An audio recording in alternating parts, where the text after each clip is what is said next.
तो फिल्म की शुरुआत होती है 1980s में। ये जमाना था जब लोग लुटेरों से डरा करते थे, क्योंकि लुटेरे लोगों का माल चुराने के बाद उनकी जान भी ले लिया करते थे। जिस तरह अभी परमिस नाम का लुटेरा करता है, वो अपने साथी के साथ मिलकर यहाँ 3 लोगों को मार देता है और उसके बाद उनका सारा सामान लूट लेता है। अपना काम खत्म होने के बाद चलते हुए ये लोग एक ऐसी जगह पर आ जाते हैं जहाँ पर लकड़ियों से घेरे बनाए गए थे और वहाँ जगह जगह इंसानी खोपड़ियाँ लटकी हुई थी। इससे पहले कि परमिस और उसका साथी कुछ समझ पाते, कोई परमिस के साथी के ऊपर हमला कर देता है। इस तीर के ऊपर की तरफ भी इंसानी हड्डी लगी हुई थी। परमिस तो अपने दोस्त को भी बचाना चाहता था, लेकिन वो तो मौके पे मर गया। हमले का खतरा खुद भी था, इसीलिए वो जल्द ही वहाँ से भागकर अपने शहर आ गया।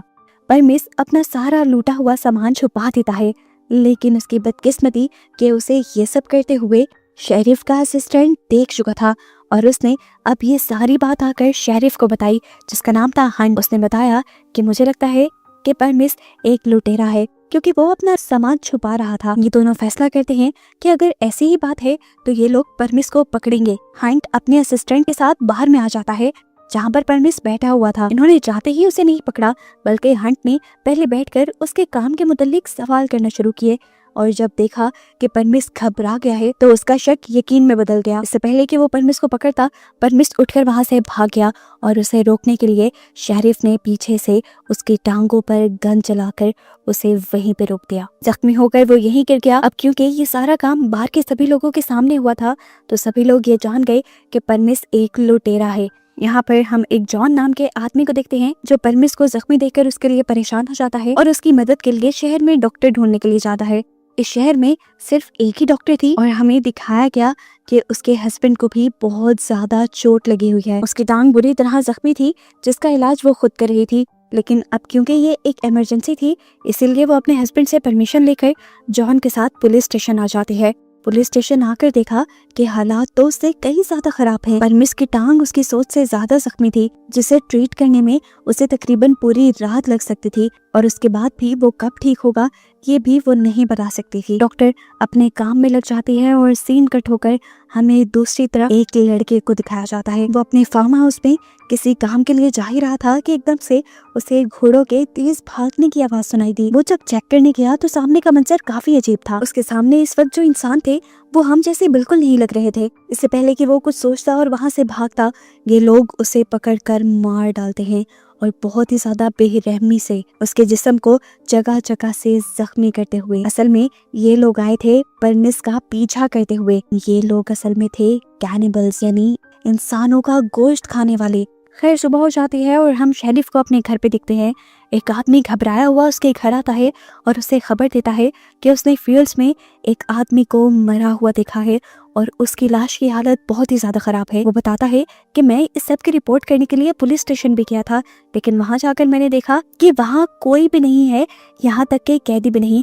यह सुनकर शेरिफ के होश उड़ गए, लेकिन वो फिर भी पहले गया फील्ड्स में। उसने लड़के की बॉडी चेक की जो अब मर चुका था और फिर वो गया पुलिस स्टेशन और वहां जाकर देखा कि सब लोग सच में गायब थे। इसी पुलिस स्टेशन की छानबीन करने पर उसे यहाँ से एक तीर भी मिलता है जो उन्हीं कैनिबल्स ट्राइब का था। शेरिफ को इसके बारे में कोई आइडिया नहीं था, लेकिन वो जानता था कि इस जगह एक इंसान है जो इसके बारे में सब बता देगा और वो थे प्रोफेसर। वो प्रोफेसर के पास इस तीर को ले जाने से पहले डॉक्टर के घर जाता है और उसके हस्बैंड को ये शॉकिंग न्यूज देता है कि उसकी वाइफ रात ही पुलिस स्टेशन से गायब हो गई है।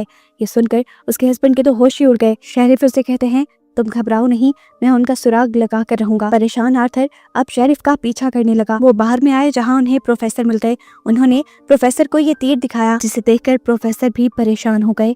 प्रोफेसर जानते थे ये तीर कैनिबल ट्राइब का है। प्रोफेसर इन सबको बताते हैं कैनिबल ट्राइब वाले इंसानों को ही पकड़कर मारकर खाते हैं। जो भी उनके पास जाता है जिंदा वापस नहीं आता, और अगर उस ट्राइब के लोग यहाँ से लोगों को पकड़कर ले गए थे तो इसका मतलब था कि उनका पूरा टाउन खतरे में था। पहले वो इन लोगों को मार कर खाएंगे और उसके बाद अपने शिकार के लिए बार बार इस टाउन में आएंगे। ये सुनकर सभी लोग डर गए। डॉक्टर के हस्बैंड को तो सिर्फ अपनी वाइफ की थी। वो किसी भी हाल में अपनी वाइफ को बचाना चाहता था, इसीलिए वो शेरिफ के साथ उसके मिशन पे चलने का डिसाइड करता है, जिस मिशन में ये लोग सब लोगों को बचाने के लिए उस कैनिबल ट्राइब की तरफ जाने वाले हैं। अपने घोड़ों पर बैठ गए, चलते चलते रात हो गई, ये लोग थक भी गए थे। ये लोग यहाँ सोने का डिसाइड करते हैं। जॉन को इस तरह सफर करने का काफी आइडिया था कि लोग रात में जहाँ सो रहे थे, जॉन ने उसके इर्द गिर्द एक वायर लगा दी थी ताकि कोई भी अगर उनकी तरफ आने लगे तो इस वायर की आवाज से ये लोग जाग जाए। रात में ये वायर बजती भी है, लेकिन वहाँ जानवर के अलावा कोई नहीं था। यहाँ तक का इनका सफर काफी शांत रहता है और अगली सुबह ये दोबारा अपना सफर शुरू कर देते हैं और देखने को मिलता है कि डॉक्टर का हस्बैंड, जिसकी टांग पहले से ही खराब थी, उसकी टांग का जख्म और बिगड़ने लगा था, उसमें इन्फेक्शन होने लगी थी और उसे बहुत ज्यादा दर्द हो रहा था। शरीफ ने उसे कहा भी कि तुम चाहो तो यहीं पे अपना सफर रोक सकते हो, लेकिन वो रुकने को तैयार नहीं था और इन्हीं के साथ सफर करता रहता है। रात होने पर दोबारा इन्हें अपना सफर रोकना पड़ता है। आज रात इनके साथ बहुत अजीब होता है। इनके सामने दो लोग आने लगते हैं जिन्हें हंट अपनी बंदूक दिखा के कहता है वहीं पे रुक जाओ, अगर तुम्हारे पास कोई हथियार है तो नीचे फेंक दो। लेकिन इन लोगों ने कहा नहीं, हमारे पास कोई हथियार नहीं। ये कहने के बावजूद वो उनकी तरफ बढ़ते रहे। पीछे से जॉन ने एकदम से उन दोनों को शूट करके मार दिया और ये देखकर हंट को गुस्सा आ गया कि उसने तो बेकसूर लोगों को मार दिया था। पर जॉन ने कहा हम जिस सफर पे निकले हैं, हम कोई भी खतरा मोल नहीं ले सकते। उसका कहना ठीक भी था। जब पास जाकर इन लोगों ने उन दो आदमियों को चेक किया, वो सच में लुटेरे थे और उनके पास हथियार भी थे। अगर जॉन उन्हें ना मारता तो वो इन्हें मार देते। ये लोग अब टेंशन फ्री होकर सो जाते हैं, लेकिन आज तो शायद इनकी किस्मत ही खराब है।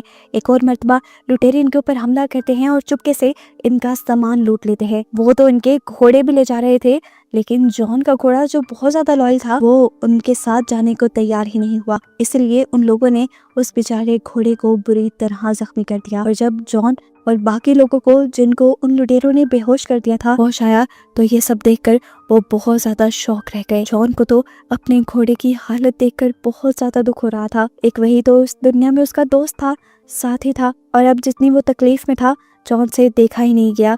इसलिए जॉन ने उसे शूट करके उसकी सफरिंग, उसका दर्द खत्म कर दिया। अब सुबह हो चुकी थी। सफर तो इन्हें कंटिन्यू करना था, लेकिन बगैर घोड़ों के अब सिर्फ इनके पास एक ही रास्ता था कि ये पैदल चलें।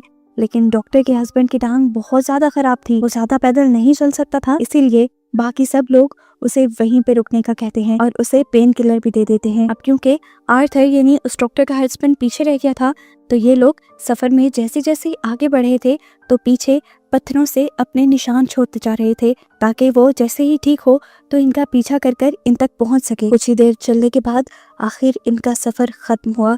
ये लोग उस कैनिबल ट्राइब तक पहुंच गए थे जो इनका असल शिकार था। इनके वहां जाते ही सबसे पहले इनके सामने एक कैनिबल आ जाता है, जिसे हंट अपनी बंदूक से शूट कर देता है।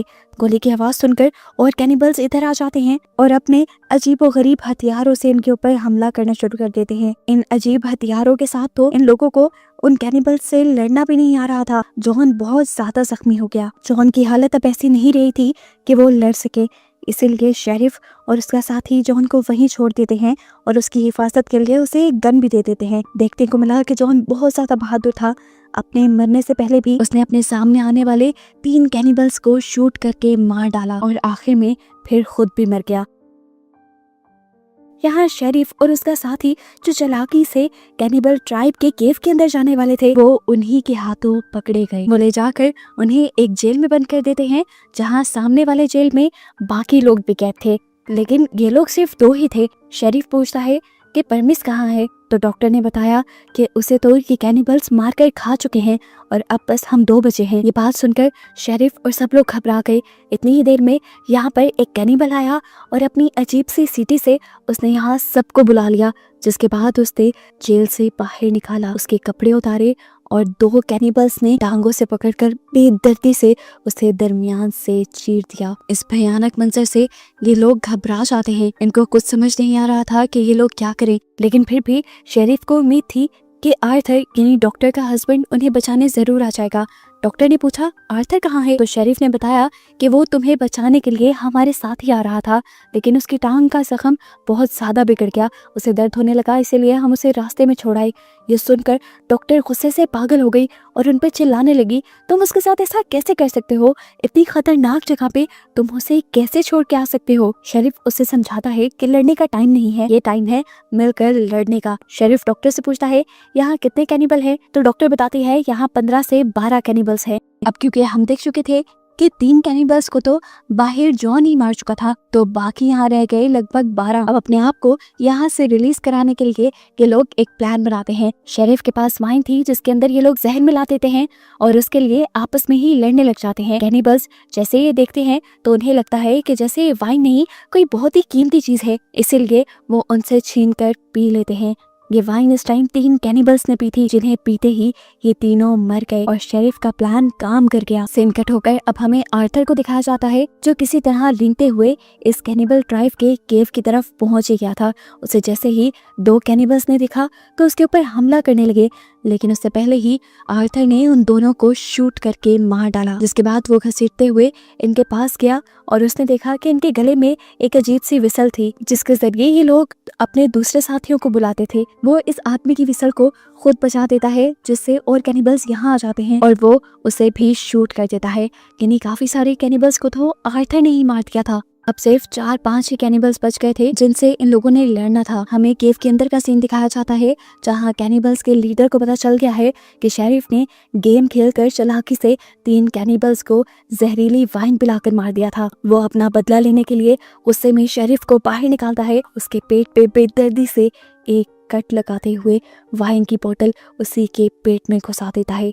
इससे पहले कि वो उसके साथ और भी कुछ बुरा करते, इन्हें बाहर से एक गन शॉट की आवाज सुनाई थी। इस गन शॉट के जरिए असल में आर्थर ने ही एक कैनिबल को मारा था। सब कैनिबल्स ये देखने के लिए केव से बाहर निकल जाते हैं सिवाय एक के। ये बचा हुआ कैनिबल हंट की गर्दन के ऊपर पाँव रख देता है और हंट चला के दिखाते हुए इसका पाँव पकड़ते हुए ही इसे नीचे गिराकर खुद इसके ऊपर आकर इसे मार देता है। बाहर जो कैनिबल गया था उसे अब आर्थर ने मार दिया था, जिसके बाद आर्थर घसीटते हुए इस केव के अंदर आ गया। वो यहाँ शेरिफ से मिला और उसने शेरिफ को बताया कि उसने कितने कैनिबल्स को मार दिया है। शेरिफ ने अंदाजा लगा के बताया कि अब बस यहाँ पे 3 ही कैनिबल्स बचे हैं और मैं भी मरने ही वाला हूँ। एक काम करो, तुम सब यहाँ से भाग जाओ और मैं पीछे से इन तीनों कैनिबल्स को मार दूंगा। ये बहुत इमोशनल सीन था। ये लोग अपने साथी को छोड़ना नहीं चाहते थे, लेकिन मजबूरी थी। जिसके बाद ये तीनों मिलकर यहाँ से बाहर निकलने लगे और ये लोग केव से काफी दूर आ गए और तभी इन्हें 3 गन शॉट्स की आवाजें सुनाई दी, जिसका मतलब था कि बचे हुए 3 कैनिबल्स को भी शेरिफ ने मार दिया है। दिखाया जाता है कि आखिर में शेरिफ खुद भी आखिरी सांसें लेता हुआ मर गया और सारे कैनिबल्स को खत्म करने के बाद बचे बस सिर्फ ये 3 सर्वाइवर्स, जिन्होंने हिम्मत करके अपने बाकी पूरे टाउन को इन कैनिबल्स के खतरे से आजाद कर दिया था। और बस ये मूवी यहाँ खत्म हो जाती है।